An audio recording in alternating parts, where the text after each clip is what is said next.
नमस्कार 99 न्यूज के इस बुलेटिन में आपका स्वागत है। मैं हूं आपके साथ सोमनाथ तिवारी। बढ़ते हैं आज की खबरों की ओर। कोरोना को लेकर धनबाद समेत राज्य के कई जिलों में पुलिस का चुनाव स्थगित हो गया है।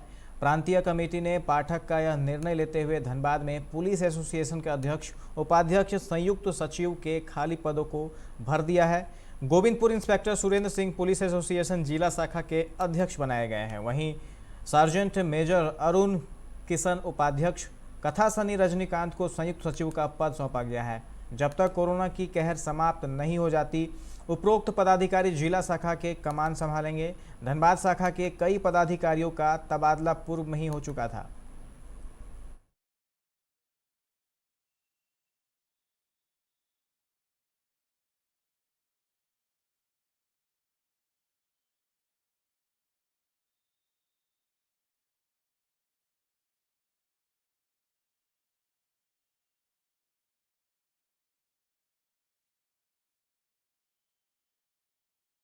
धनबाद के प्रसिद्ध एशियन जलान हॉस्पिटल में एक महिला के इलाज के दौरान मौत हो गई।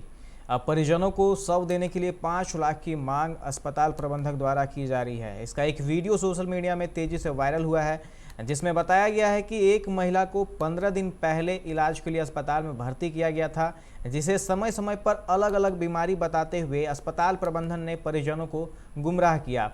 वायरल वीडियो में बताया गया कि महिला को भर्ती करते वक्त 1.5 से 2 लाख रुपये खर्च होने की बात अस्पताल प्रबंधन ने की और चिकित्सकों ने कही थी, परंतु 15 दिनों में महिला मरीज की स्थिति दिन प्रतिदिन बदतर हो गई और बुधवार की दोपहर महिला की मौत हो गई, जिसके बाद अस्पताल प्रबंधन ने महिला मरीज के परिजन से शव देने के बदले अस्पताल का बकाया बिल 5 लाख रुपये भुगतान करने की बात कही है, जिसके बाद परिजनों ने अस्पताल में हंगामा किया और इंसाफ की गुहार जिला प्रशासन से लगाई। इस वायरल वीडियो की सत्यता को 99 न्यूज प्रमाणित नहीं करता है। आप अपनी विवेक से काम लें।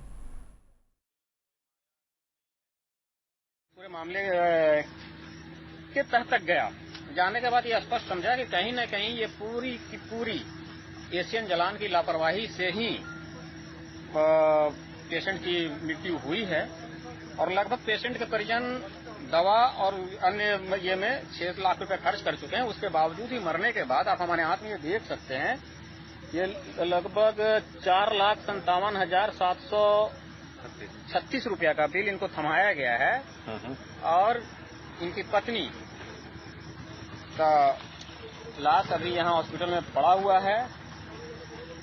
और ये शख्स जो भी था अपना जेवर गहना बेच करके ऑलरेडी जो भी था वो खर्च कर चुके हैं। अब 1 रुपया भी देने में ये व्यक्ति सक्षम नहीं है। दिनों तक पेशेंट को रखना ही इससे साफ जाहिर होता है कि कहीं न कहीं केवल और केवल जो है लापरवाही, ये मतलब लापरवाही और मतलब परिजन का शोषण और आर्थिक रूप से दोहन करना ही मकसद है। दीदी क्या चीज है, क्या चीज मगर नहीं, बहुत जरूरी ऑपरेशन करना, नहीं तो ये डेथ भी हो सकती है। मैं इस तरह से हमको गोला दिया तो फिर भी हम हिम्मत करके इससे पूछे कि सर इसमें खर्च क्या आएगा। अगर इसमें खर्च आपका 1,60,000 रुपया आपको तुरंत तत्काल जमा करना होगा, 60,000 रुपया मेडिसिन का, 1 लाख रुपया हॉस्पिटल का, और हो सकता है कि 30-40-50,000 रुपया बढ़ जाए जी, कि अगर रिकवरी नहीं हो रहा है तो 2-4 दिन हम रख सकते हैं। ठीक है, तो ऑपरेशन करने के बाद 2-3 दिन के बाद वेंटिलेटर में रखा, उसके बाद फिर वेंटिलेटर में ना, हाँ, वो 15 दिन तक उसी में रख लिया वो। ठीक है, मतलब 5 लाख का लगभग जमा करना है और हमारे पास है भी नहीं और हम दीवार भी नहीं सकते। झारखंड में लगभग 1.5 माह के बाद व्यावसायिक वाहनों के परिचालन शुरू कर दी गई है, जिससे लोगों ने राहत की सांस ली। हेमंत सोरेन की सरकार ने गुरुवार को आदेश जारी करते हुए व्यावसायिक सवारी वाहनों के रोक को हटा लिया है। सरकार के इस निर्णय से वाहन चालक और वाहन मालिक तथा यात्रियों में काफ़ी खुशी देखी जा रही है। सरकार के आदेश के बाद धनबाद के बरटाण बस स्टैंड से राज्य भर के लिए कई बस अपने गंतव्य के लिए निकले। इस दौरान सरकार के गाइडलाइंस का पालन किया गया।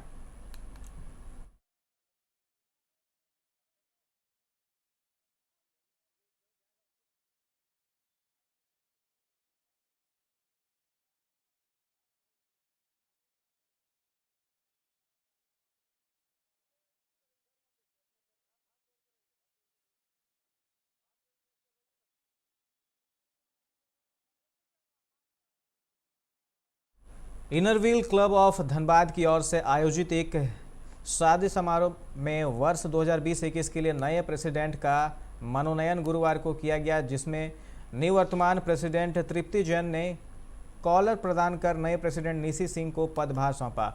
नवमनोनीत प्रेसिडेंट ने सभी को धन्यवाद देते हुए अपनी वर्तमान कमेटी के सदस्यों को शुभकामनाएं दी।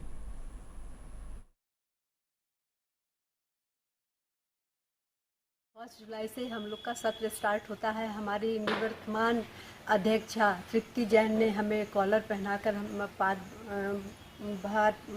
पदभार संभालने की निर्देश दिया है।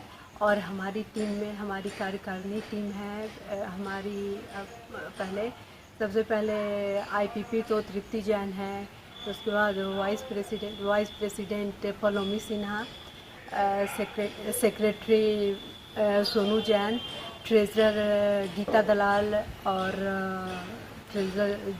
कोशिश करूंगी कि अपने क्लब का नाम ऊपर करे, अच्छे से अच्छा कार्य करके धनबाद को दिखाना है और हमारी संस्था को भी अच्छा बनाना है।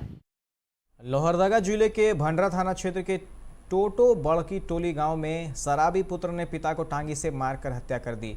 मृतक टोटे उराव का 80 वर्ष का था। इस वारदात की सूचना मिलते ही दल बल के साथ भंडरा थाना प्रभारी अभिषेक तिवारी टोटो बड़की टोली गांव स्थित घटनास्थल पहुंचे और हत्यारा पुत्र बुद्धदेव उराव को गिरफ्तार कर लिया। साथ ही शव को पोस्टमार्टम के लिए सदर अस्पताल भेज दिया।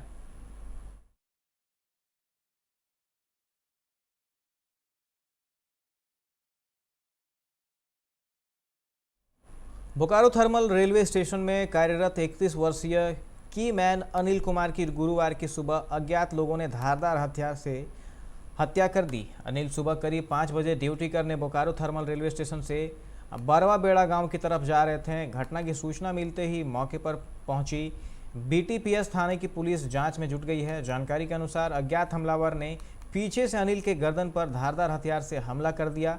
घायल होने के बाद जब अनिल नीचे गिर गया तो हमलावर उसकी गर्दन काटकर फरार हो गए। अनिल की मौके पर ही मौत हो गई। अनिल गोमिया थाना क्षेत्र के सियारी गांव के रहने वाले थे। पुलिस ने शव को अपने कब्जे में लेकर पोस्टमार्टम के लिए भेज दिया।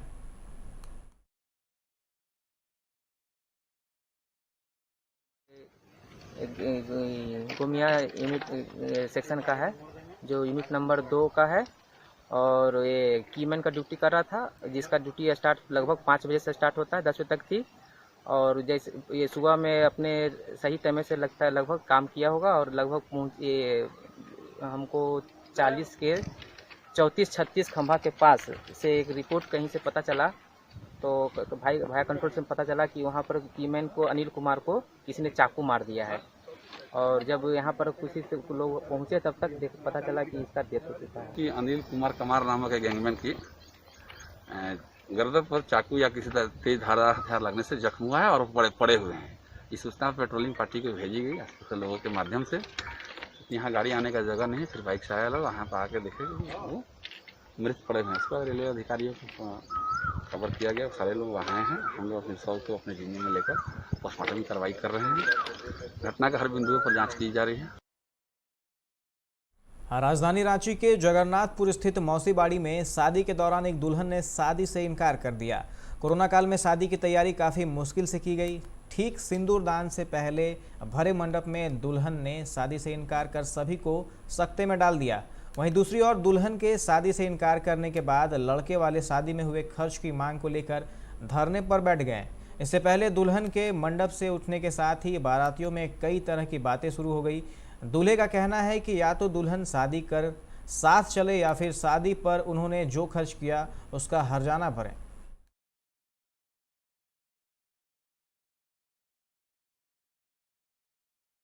पश्चिम बंगाल में लगभग 1.5 महीने बाद बस सेवा को आज से पुनः शुरू कर दिया गया है। सरकारी निर्देश के अनुसार 50% क्षमता के साथ इन बसों की सेवाएं आज से बहाल की गई हैं। आज सिलीगुड़ी के तेंजिंग नरेग बस टर्मिनल पर बड़ी संख्या में लोग पहुंचे। बस सेवाएं शुरू होने से यात्रियों में खुशी का माहौल है।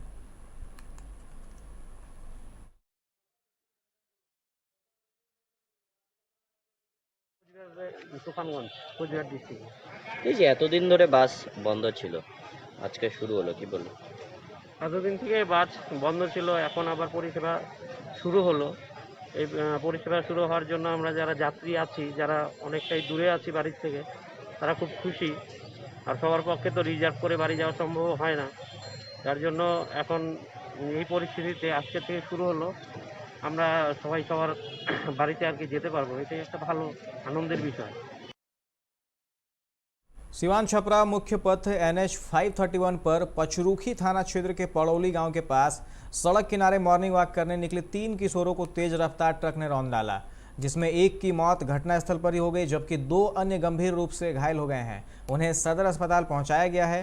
हादसा इतना भीषण था कि NH 531 के बगल में अपने खेत में काम कर रहे एक अन्य अधेड़ की हार्ट अटैक से मौत हो गई। सदमे में उन्होंने दम तोड़ दिया।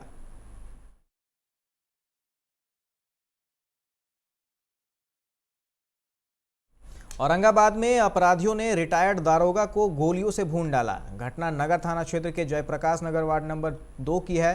रिटायर्ड दारोगा शिवमूर्त तिवारी खाना खाने के बाद घर में आराम कर रहे थे, तभी बाहर से किसी ने उन्हें आवाज़ दी। जैसे ही गेट खोलकर बाहर निकले अपराधियों ने उन्हें गोली मार दी। अपराधियों ने उन्हें 3 गोली मारी, जिससे मौके पर ही उनकी मौत हो गई।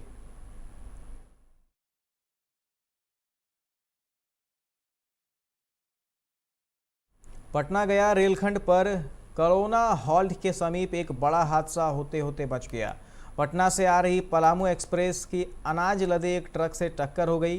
ट्रेन के चालक ने इमरजेंसी ब्रेक लगाया, लेकिन टक्कर को नहीं टाला जा सका। ट्रेन के बुरी तरह हिलने के बावजूद बोगियां सुरक्षित रहीं। दुर्घटना के कारण रेलखंड पर ट्रेनों का परिचालन प्रभावित हुआ।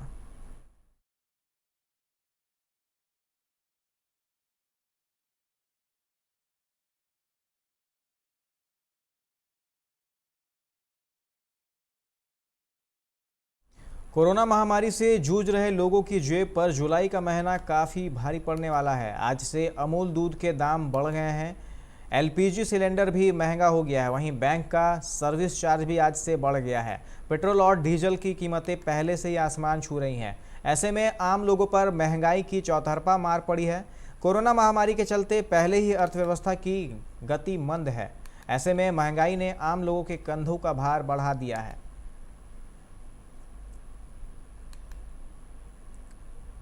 सुप्रीम कोर्ट ने गुरुवार को विधायकों व सांसदों के अयोग्यता पर कार्रवाई करने के लिए अध्यक्षों को अधिकार संबंधित मामले पर सुनवाई की। इस मामले में 2 सप्ताह पहले ही अध्यक्षों ने याचिका दाखिल की थी। कोर्ट ने कहा कि सांसदों या विधायकों के अयोग्यता के मुद्दों पर फैसला करने के लिए समय सीमा तय करना संसद का काम है, यह कोर्ट नहीं कर सकता। जर्मनी की क्योरवैक कंपनी की कोरोना वैक्सीन केवल 48% प्रभावी पाई गई है। 2 हफ्ते पहले क्लिनिकल ट्रायल के दौरान इस वैक्सीन की प्रभावशीलता केवल 47% आंकी गई थी। जर्मनी बायोटेक फर्म ने कहा कि ट्रायल में शामिल 60 साल से ऊपर के लोगों को इससे बाहर कर दें तो वैक्सीन प्रभावकारिता थोड़ी बेहतर 53% हो जाती है। कोरोना की मार इस उम्र के लोगों को सबसे ज़्यादा पड़ी है। कश्मीर में अपने मंसूबों की नाकामी और आम कश्मीरियों द्वारा नकारे जाने से हताश धर्मांध जिहादी संगठनों ने अब जम्मू प्रांत के धर्मस्थलों का निशाना बनाने की साजिश रची है। इसके लिए वह नए लड़कों को इस्लाम के नाम पर बरगला रहे हैं और उन्हें किसी वारदात की कामयाबी पर मोटी रकम के इनाम का लालच भी दिया जा रहा है। इसका खुलासा हाल ही में जम्मू में पकड़े गए द रेजिस्टेंट फ्रंट JK के आतंकी नदीमुल हक ने की है। उसे बीते शनिवार को जम्मू के बाहरी क्षेत्र नरवाल के एक शॉपिंग मॉल के पास से गिरफ्तार किया गया था। TRF को लश्कर तैयबा का हिट स्क्वाड भी कहा जाता है। डिजिटल इंडिया अभियान के आज 6 वर्ष पूरे हो गए हैं। इस अवसर पर प्रधानमंत्री नरेंद्र मोदी लाभार्थियों के साथ बातचीत कर रहे हैं। इस दौरान उन्होंने कहा कि प्रधानमंत्री मोदी ने जो ऑनलाइन शिक्षा से लेकर चिकित्सा तक के लिए विकसित किए हैं उन प्लेटफॉर्म से करोड़ों भारतीयों को फायदा हो रहा है। डिजिटल इंडिया ने दूर दूर तक स्वास्थ्य सुविधाएं उपलब्ध कराने में अहम भूमिका निभाई है। हम सभी ने देखा कि डिजिटल इंडिया ने कोरोना काल के दौरान कितने प्रभावी ढंग से काम किया। जब विकसित देश ऐसा करने में विफल रहे तो भारत DBT के माध्यम से अपने जरूरतमंद लोगों की मदद कर रहा था, जो कि लगभग 7 लाख करोड़ रुपये थी।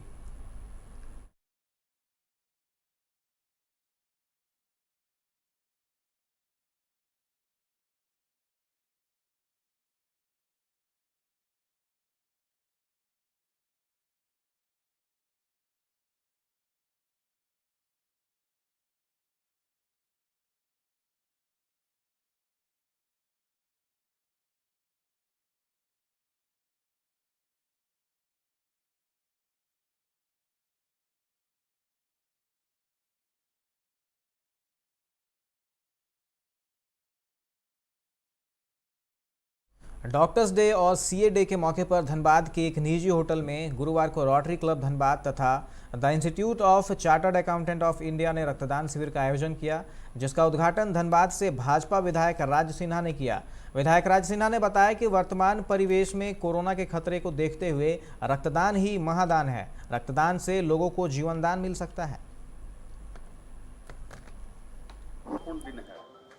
और आज डॉक्टर्स डे है, आज सीए डे है और एक और कुछ SBI डे, GST डे, सारे। और इस महत्वपूर्ण दिन के अवसर पर आज जो रोटरी क्लब के द्वारा ये जो ब्लड डोनेशन कैंप और CA चार्टर्ड अकाउंटेंट का जो एसोसिएशन है, इन लोगों के द्वारा आज यहाँ ब्लड डोनेशन कैंप का आयोजन किया गया है। और मुझे लगता है कि आज के दिन में रक्तदान से महत्वपूर्ण दान कुछ नहीं है, महादान, क्योंकि ये रक्त बनता नहीं है, ये हम लोग दान देते हैं, उसी से किसी एक जान को बचाने में काम आता है। इस बुलेटिन में फिलहाल इतना ही। तमाम खबरों के लिए आप देखते रहे 99 न्यूज। नमस्कार।